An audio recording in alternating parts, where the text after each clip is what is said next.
Yizzo, what's poppin'? What's going on, y'all? Hey, listen. Today's hot topic.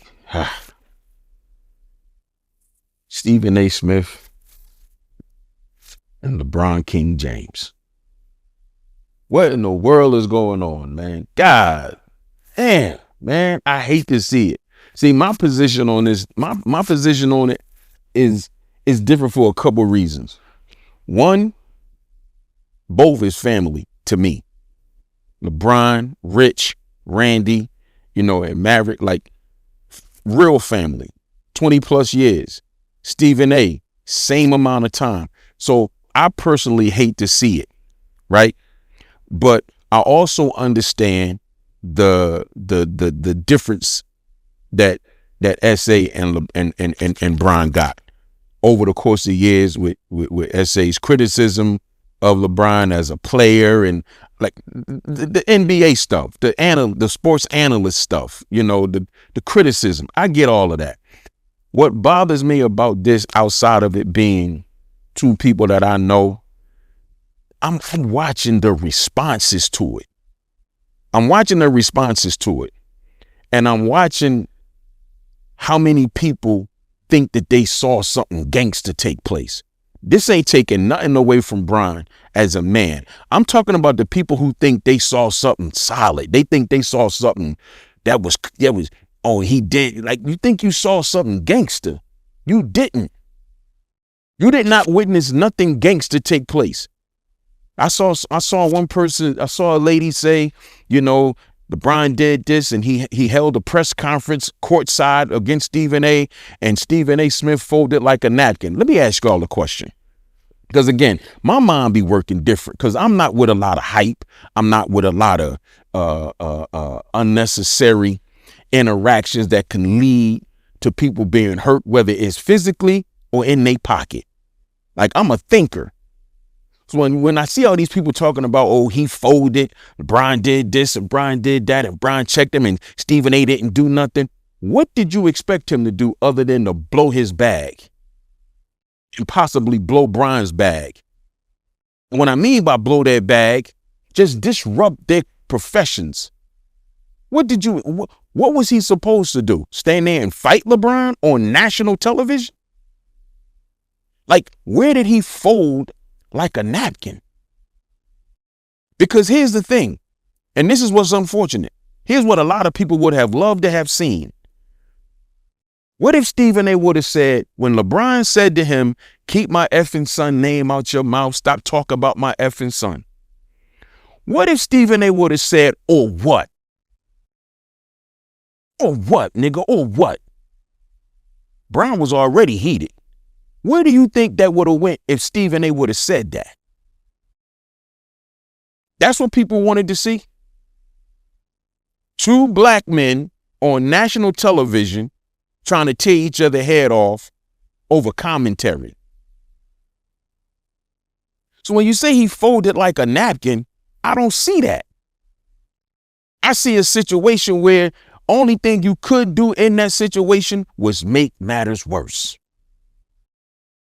Because if he would have responded, as you want to say, like, if he would have taken a stance of, hold on, dog, I'm a man, who you think you talking to? And it went into all of that. It went into, what if I don't stop talking about your son? Now what? People would have loved to see that. And that's what I don't like about this. That's what I don't like. We love to see us against us over nothing. Now, granted, when I say over nothing, I'm not dismissing how Bron felt. Because me personally, I believe, and this is just Shabazz, I personally believe that this was more about Bron not wanting Stephen A. to start standing too heavily on his son's shoulders as he stood on his shoulders throughout his career. I don't believe Stephen A. said nothing wrong or disrespectful about Bronny, because even though I'm not a basketball savant, as Stephen A. say, or an analyst or an expert, or, I'm just not into the game like I used to be once upon a time. But I do pay attention, and then I do hear, and I have heard numerous amounts of people, whether they were fans in the comments on social media or other sports analysts. I've heard multitudes of people say the same thing about Bronny. Guess what? It's not bad. If the kid need to work on his game in the G League and make himself better to double back to the NBA, so be it. So I don't think Stephen A. disrespected Bronny, one, but I believe that because he's been so critical of LeBron over the years, he's been celebratory of him as well, but he's been very critical of LeBron's career over the course of time, and Stephen A. calls MJ the GOAT, and he puts Bron at number 2. Cool. But I believe Bron was more so on the, I'm going to stop this before it gets started, because I don't want you getting off too heavy on my son.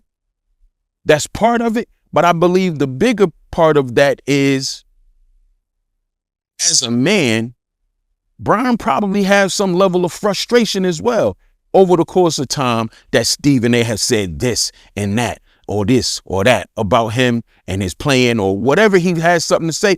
Frustration can build up. And I believe it was more of that, me personally, than it was about what he was speaking on as it relates to his son. Because, again, Bron is who he is when it comes to that rap. Stephen A. has been very critical of him at times, more often than not, a lot would say. Now, what I will say on Bron's behalf is Stephen A. said Bron could have talked to him like a man if he had a problem with him. He knows how to contact him personally. I agree with that.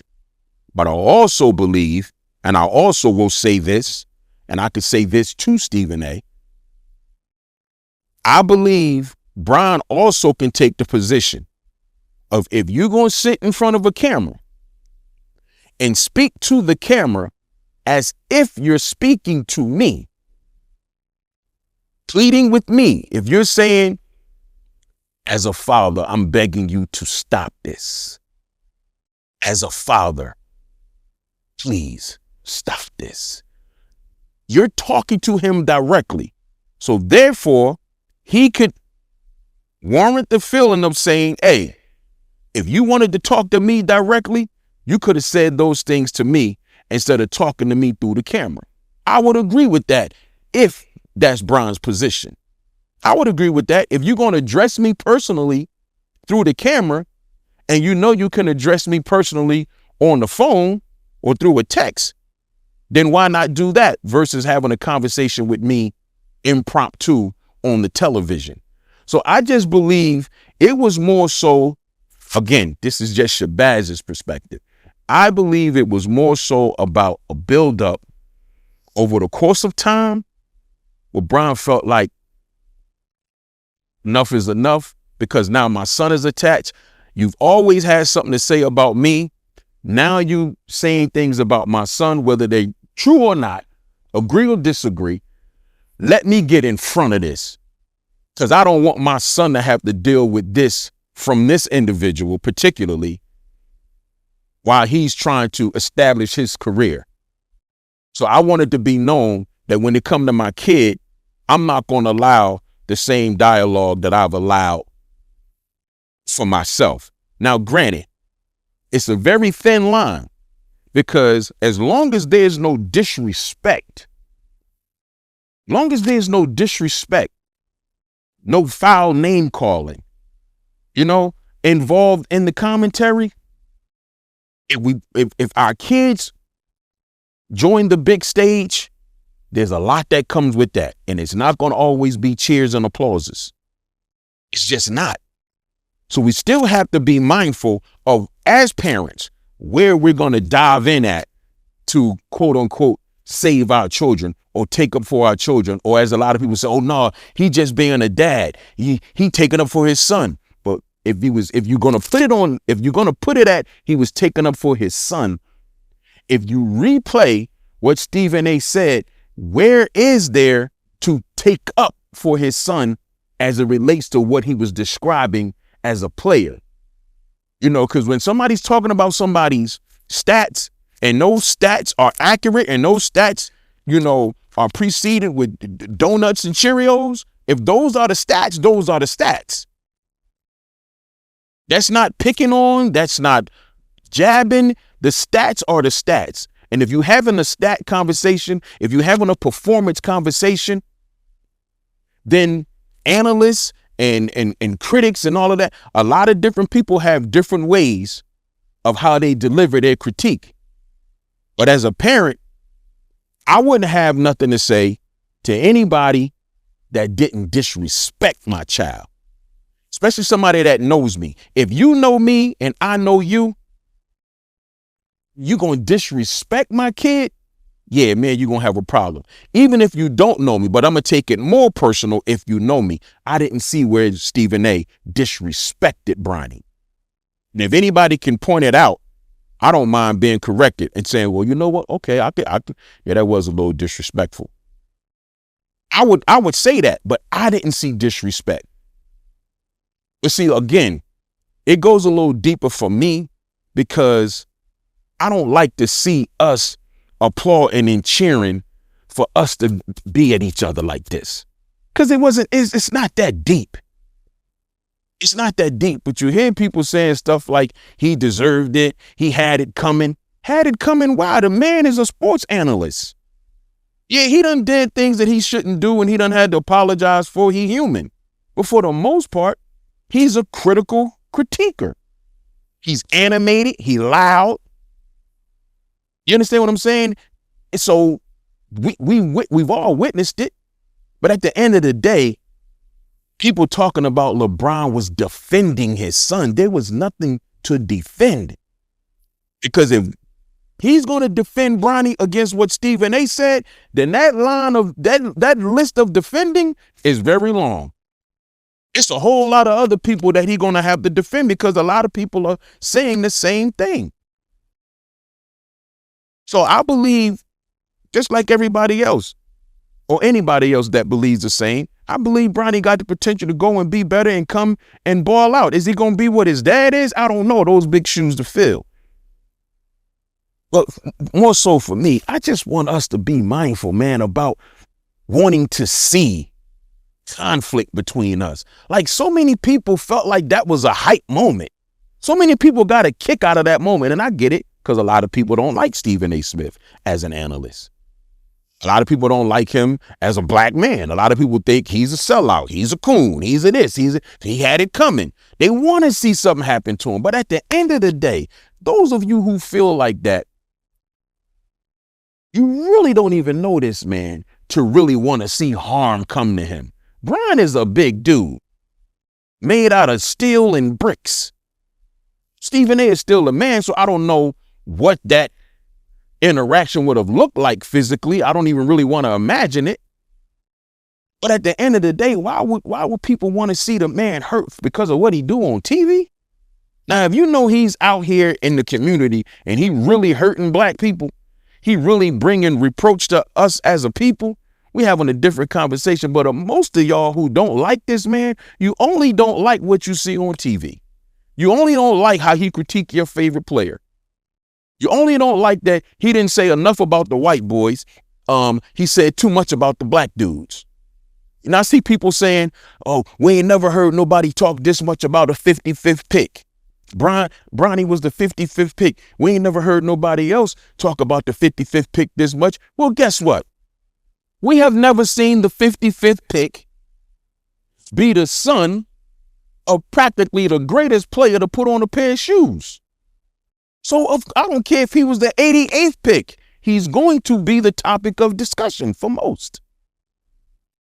You know, so again, like both sides of the table are dear to me. I respect them all and got super love for all of them. You know, again, the LeBron side of the table and Stephen A. You know, so the topic wasn't hard for me to discuss, but at the same time, it was hard for me to see it because I'm like, damn, I ain't like that. Bron, my man, and I will be able to say that to Bron. Like, I didn't like that. He might not care one way or another what Shabazz say, but just me being me and standing on what I stand on, I didn't like to see that because there was absolutely nothing Stephen A could do except what he did. Let Brian get it off and sit down. So to the people who talking about he folded, you could tell me he folded. Tell me he folded if Brian caught him in the tunnel with no cameras, and he had an opportunity to do something and he didn't. He made him tuck his tail. He gave him the invitation. Let's do what we going to do. No, I'm cool, Brian. You got it. You can tell me he folded then. Don't tell me this man who just signed $100 million contract being confronted on national TV by a player who's, if I'm not mistaken, a billionaire businessman and a business within himself on national TV, courtside in Madison Square Garden. Don't tell me that confrontation and that interaction and Stephen A opting to chill, don't tell me that was him folding like a napkin. Because if he would have did anything else to incite that situation and escalate it and made matters worse, you know what the same people will be saying? Oh, he dumb. He just signed $100 million contract and he let Brian bait him. That's what people would have been saying. He let Brian bait him. He bit the bait. That's what people would be saying. He dumb. He's stupid. He's supposed to have more self-control than that. He's supposed to be a professional if he would have responded negatively. He did the right thing. He did the only thing he could do. It's like me. When a couple years ago when I was at that Floyd fight and that melee broke out backstage and that woman hit me in my jaw with 1,000 cameras in my face. You know how angry I was that I couldn't respond? You know how angry I was that I couldn't put my hands on her? Like this woman punched me in my face. But I had too much to lose. And I had to think in that moment. I got too much to lose to respond the way I would respond if there was no cameras around me or on me. Nobody would have understood. Everybody would have had an opinion.